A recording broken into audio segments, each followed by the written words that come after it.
For the second time in 3 seasons, the Edmonton Oilers are into the Western Conference Final, and yet again, their opponent is an absolute wagon of a team out of the Central Division. I'll tell you how we ended up here, and probably more importantly, what's coming next for the Edmonton Oilers. But if you like what you see, please subscribe to the channel. As you can see, most of our viewers don't do so. So what hasn't been said about Edmonton and Vancouver's 7-game series? You saw the best and probably the worst of both teams, in my opinion. Both of those qualities, both of those sides of the spectrum were pretty obvious, and I'll get into both what the two teams did well and didn't do well, as well as a word on the matchup against the Dallas Stars, but I feel obliged to start with Vancouver and Edmonton's Game 7 itself. The lead up to Game 7 was completely dominated by some lineup news, specifically lineup news out of the Vancouver Canucks, because Brock Boeser was announced to be ruled out of Game 7 the day before the game, thanks to a blood clotting problem that emerged after Game 6.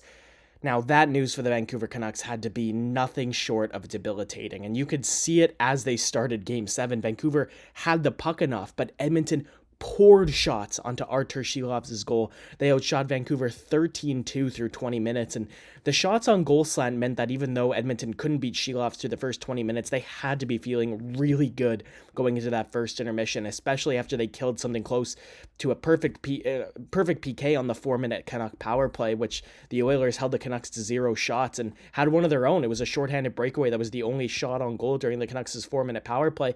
Shilov's ended up being beaten just 75 seconds into the second period, and was potentially one of the least likely goal scorers on the ice to break the ice, and what a rocket it was off the stick of Cody Ceci. You see him take the puck on the right side and launch an absolute bomb over the left shoulder of Shilov's to make it 1-0 Edmonton. A quick aside, Ceci's never been an offensive dynamo for a defenseman, but this is actually his second career Game 7 goal. He had the game winner against Los Angeles back in 2022. Everyone remembers the second goal of that game. That was the McDavid one to seal things up, but Ceci had opened the scoring in the 2-0 win.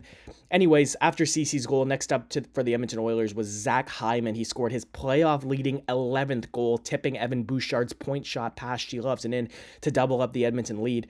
Stuart Skinner with the Oilers in front was impressive. He did enough to keep them in front, did enough to keep the goose egg on the board in the Vancouver category, and Edmonton would reward their goaltender with a goal. Now, if there's anything remotely consistent about NHL officiating, it's that no matter how the actual hockey game is going, the referees will do anything in their power to even out the number of power plays both teams have. They call it game management. So after Vancouver had the 4-minute power play in the first period, Edmonton had both of the power plays in the second, and the latter of the two, Sam Lafferty off for tripping, and Edmonton's power play would strike. Shot from Evan Bouchard missed the net, but rebounds to Ryan Nugent-Hopkins, who picks the top corner, perfectly placed over the right shoulder of Artur Shilov's to make it 3-0.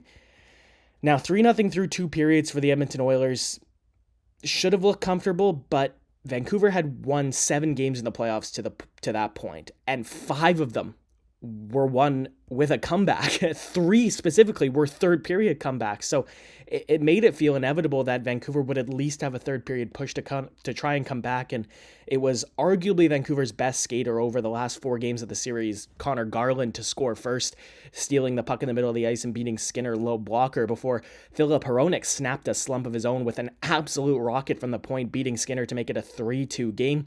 The Oilers only had 2 shots on goal in the whole third period, but Vancouver only had 5, due largely in part to how good of a job the Oilers did in blocking the Vancouver Canucks' shots. And Edmonton, thanks in part to Stuart Skinner, they managed to hold on and win the game 3-2. So, of course, with the Game 7 win, Edmonton wins the series in 7.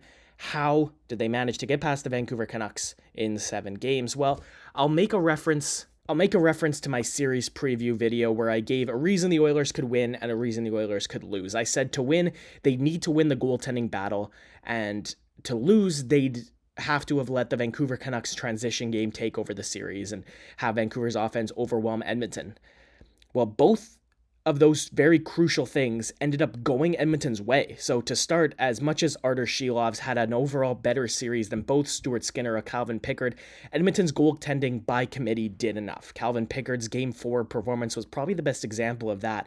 The Canucks are on the brink of a 3-1 series lead, and if they take a 3-1 series lead, you gotta think it's probably lights out for Edmonton.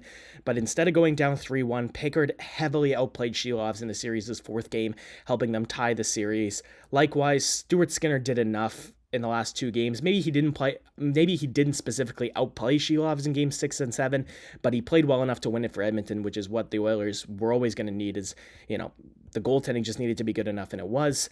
Now, looking at the Canucks' offense, it was brutally obvious that Edmonton had Vancouver figured out by game 6. Vancouver's goal scoring and even Vancouver's ability to generate high danger scoring chances off the rush and on the forecheck fully went away in game 6 and 7.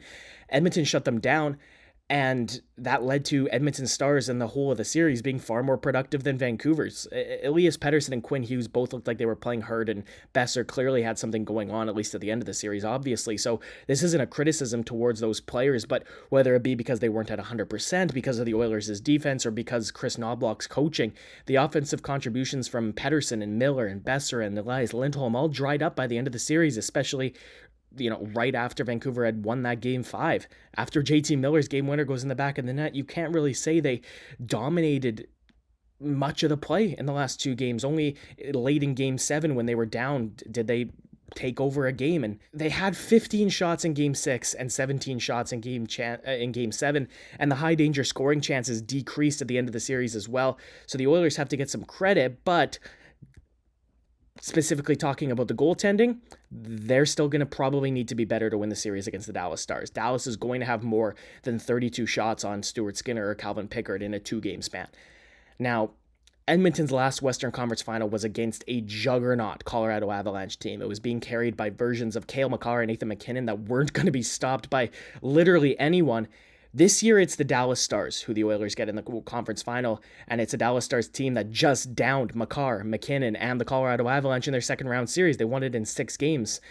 Much like Edmonton, Dallas's series victory in the second round was in spite of struggling to hold on to leads, as, again, much like the Oilers, they collapsed in the third period of game 1 to give up an early series lead, and had some other scares where big third period leads were nearly wiped out. Dallas, on paper, is the deepest team left in the playoffs. They were probably the deepest team in the playoffs from the outset of the postseason. Just as an example, their third forward line is Jamie Benn, Tyler Seguin, and Evgeny Dadonov, and the defense is just as good. Miro Heiskanen's probably playing the best hockey of his career.